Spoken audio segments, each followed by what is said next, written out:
Last 2 weeks, we've really seen the offense kind of start to click and find that stride. What do you think is the biggest reason for that?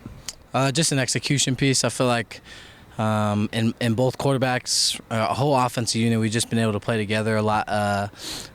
We've been able to play together mostly the last 2 weeks. Not doing too much, or trying to do things out of extraordinary. Just being themselves and just clicking at the right time, and knowing that earlier in the season, we were just running off effort, but now we're focusing on execution and doing your job, being at the right spot at the right time.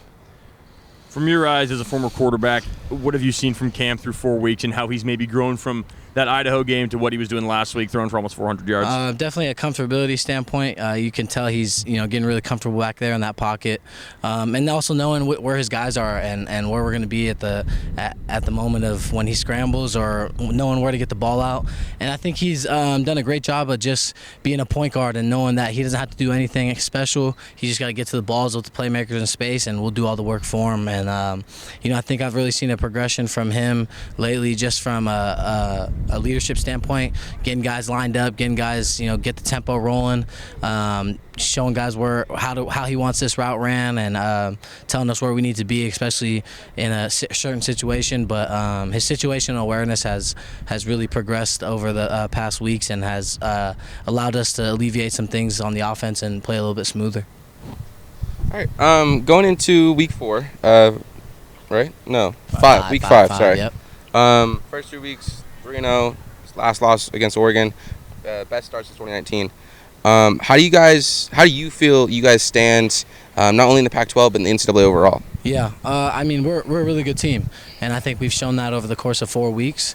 But we haven't scratched the surface yet, and I think this loss, there's a reason why we lost, and I think that's going to give us the edge and give us that hunger that we need early in the season for us to finish those types of games. There's a lot of learning opportunities from that game, and at the end of the day, we just beat ourselves at the end. But I think, whoever stands in front of us, it doesn't matter. It's all about the Cougs, and we have everything in this facility to win, and to be a top 25 team, or if be the number 1 team in the nation. It is what it is, and it just takes a lot of hard work and sacrifice. But after these past 4 weeks, I think we've shown the world what type of team we are, and we're not going to let one game define our season. And I think it's a plus that we lost to them early, and they're going to have some fits too down the road. That Oregon team's a really good team, and we put up a fight against them, but we're on to the next one. And I'm happy that we have another opportunity. That's the beauty about football. You got another game in 5 days, so we're worried about this one, and Cal's the next opponent, and we just got to go 1-0,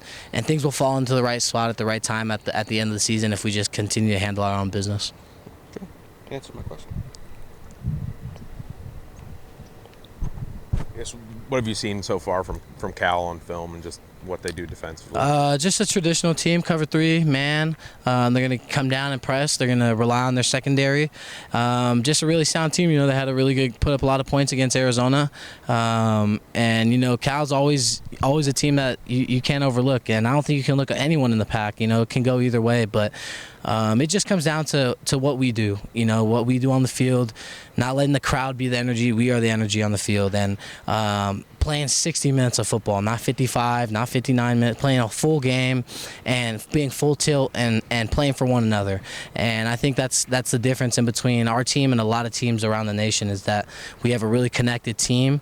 And I think when you have an inner circle like that and you don't let a lot of things outside of these lines get in between that's when you start to see a lot of things come, a lot of special things come. But Cal's going to be a great opponent. It's a perfect game for us to show the world who we are, and once again, it's another opportunity for us as a team to progress from what happened last week and get better. When you talk about the execution improving, and from a receiver standpoint, what does that kind of look like? Is that just fewer busted routes and just kind of more smoothness overall? Most definitely. Obviously, limiting those busted routes, knowing your job, knowing your role. But at the end of the day, it's all trust. And the better we have as a team with the trust aspect, knowing where guys are going to be at the right time, the timing of the quarterback to receiver, ball security, all those little things that play into trust, obviously help with that execution piece. And I think we've honed in on those types of skills and really took pride in those little things, and we're seeing the results. And I just can't wait because we haven't even scratched the surface yet, and it's just amazing to be out here with a group of guys who care about each other, and knowing come Saturday everything's been done and put forward, and we love the plan this week. And like I said, it's on us to go out there and execute it. Receivers, it just comes down, we just got to make plays. That's all it is. When the ball's in the air, it's got to be ours or nobody's. So I think we've done a great job of emphasizing that, and like I said, I just can't wait till Saturday to really just show the people what we can do again, and just another opportunity, a new team, faceless opponent, to just go out there and show what type of culture we have on this team and go put it on them. When Cam Ward's back there improvising, how much improvising are the receivers doing as well, and how do you, I guess, kind of prepare for that or practice for that? Yeah, so we take pride in scramble drill. We know Cam's likes to get out of the pocket and likes to do things. We call him Houdini. So we expect that. We expect Cam to be out there making sporadic plays, but like I said, as a receiver, you got to be ready for those types of plays. Scramble drill is a huge part of our offense.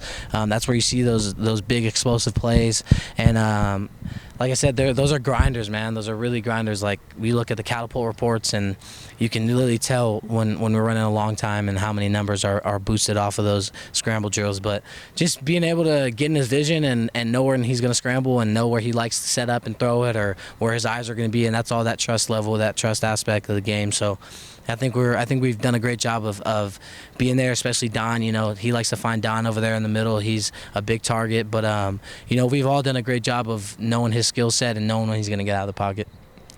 Who came up with the Houdini nickname for him?